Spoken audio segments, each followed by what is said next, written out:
Hello mga boss, isa na namang bagong RMT game ang i-share ko sa inyo. Ito yung Granado Espada M.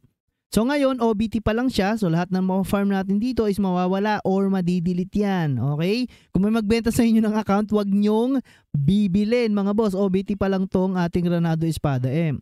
So maganda dito, alamin nyo na kung saan kayo makakapag-farm ng mga items na pwede nyong ibenta sa market at syempre dito sa mga page. Okay? So kagaya na itong Granado Espada M page na to, currently meron na tong 1.8k members. Yan, may mga naghahanap na dito ng Discord member, GC, pwede kayong sumali mga boss. And then nga pala, meron din tayo sariling MM, si Mix Pastrana. Andiyan na yung link niya sa ating description down below mga boss.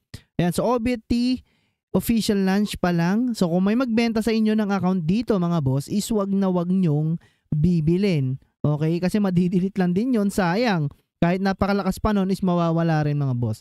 Ang una nyong gawin dito, kapag naglaro kayo is alamin nyo kung saan magdadrop. Kasi OBT naman to, no? So lahat pwede nyong gawin dito. Halos lahat yan is naka-unlock pa. Okay? Dito sa ating OBT.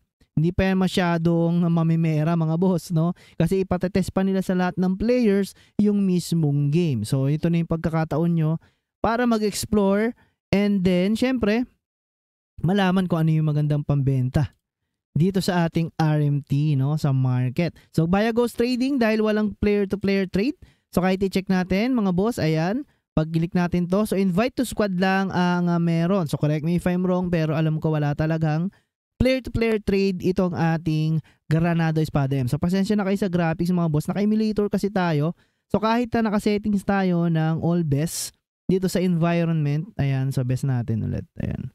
Kahit naka-best tayo, 3 stage is wala pa rin, no effect. Kahit i-restart natin mga boss, ganun pa rin. Pero pagdating naman sa cellphone nyo, okay na okay ang graphics. Hindi ko lang sure kung sa BlueStack or LD player ay okay ba siya. Pero ang maganda dito is okay siya sa UG phone. So makapag-AFK kayo while offline mga boss sa paggamit ng UG phone. Ang link nyon is nandyan na sa ating description down below. So pwede kayong bumili ng mga phone dyan. So make sure lang din na 4GB RAM pataas yung bibilin yung gadget dyan sa ating UG phone para makapag-offline farming kayo kung sakali dito sa ating Granado Espada M. Okay? So, yung gameplay nito is maganda naman mga boss. May mga auto, ayan, may mga pet, may kasama tayo. Medyo hindi siya bored. Dito pa lang sa low level is medyo mahirap nang pumatay ng mga mobs dahil nga siguro wala pa tayong alam dito sa mismong game kung ano yung dapat na stats at kung anong mga items ang dapat nating kunin mga boss. Okay? Ayan, so mga CBT boys, OBT, ayan. So wag na wag kayo again bibili ng mga items, no? Ng mga character, yung ulit-ulit ko na mga boss, OBT lang to. So inaalam lang natin kung saan nga ba tayo pwede mag-RMT dito at kung meron nga ba talagang RMT dito sa ating Granado Espada M. Okay, so mag-quest lang tayo dito. Ayan, sa mga nakapag-CBT, so comment nyo down below kung meron ba talagang pag-asa mga free-to-play player natin na makahabol sa wheels. Kung meron is talagang lalaroin natin itong game na to, no? So mas magandang nag-grind ka kaysa palaging nagtatapa. Pero namang magtapap ka kahit papaano for support sa ating game, no? Mas maganda naman kasi may mga nagtatapap.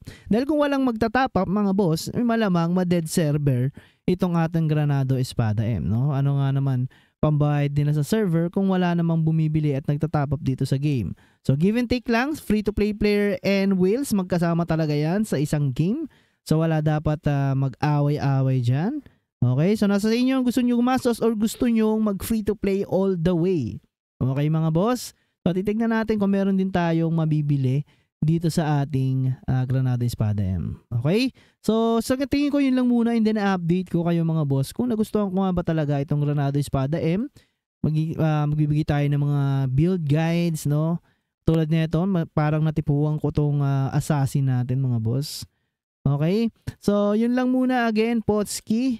Please share, subscribe, like, comment down below. Kung may mga tanungan kayo again, maraming salamat. Bye-bye.